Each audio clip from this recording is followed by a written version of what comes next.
Ils ont prouvé que le courage n'était pas une question de couleur de peau. À l'époque, ce n'était pas une évidence. Ce sont les soldats noirs de l'armée américaine.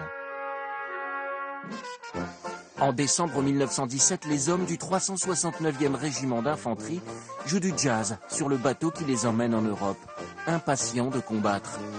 Dans l'armée américaine, jusqu'alors, les Noirs sont cantonnés aux tâches ingrates, comme l'entretien du matériel.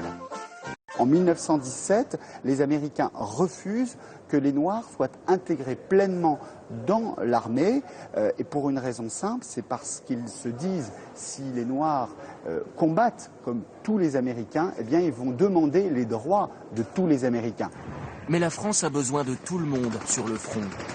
Plutôt que d'armer lui-même des Noirs, le chef des forces américaines transfère les 2000 soldats sous commandement français, une première. Les hommes du 369e seront les plus vaillants des combattants. Comme Melville Miller, qui se rappelait encore de son arrivée en France, 60 ans plus tard. Ce jour-là, le soleil brillait. On défilait et la fanfare jouait. Tout le monde avait la tête bien haute. Nous étions fiers d'être Américains, fiers d'être Noirs, fiers d'être le 369e régiment.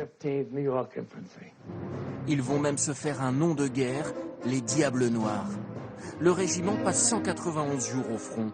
Après l'offensive victorieuse de Maison en Champagne, l'ensemble des hommes reçoit la croix de guerre, certains même la Légion d'honneur. On dit même qu'au moment de quitter la France, ces soldats noirs chantaient la Marseillaise. En 1919, les Diables Noirs sont absents du défilé de la victoire. Les Américains blancs ont refusé leur présence. À New York, le régiment est accueilli triomphalement par les Afro-Américains, mais ces combattants aguerris inquiètent le gouvernement. La population blanche craignait qu'il y ait des émeutes au cours desquelles les Noirs se serviraient de leurs armes et pourraient en somme mettre en danger l'ordre public.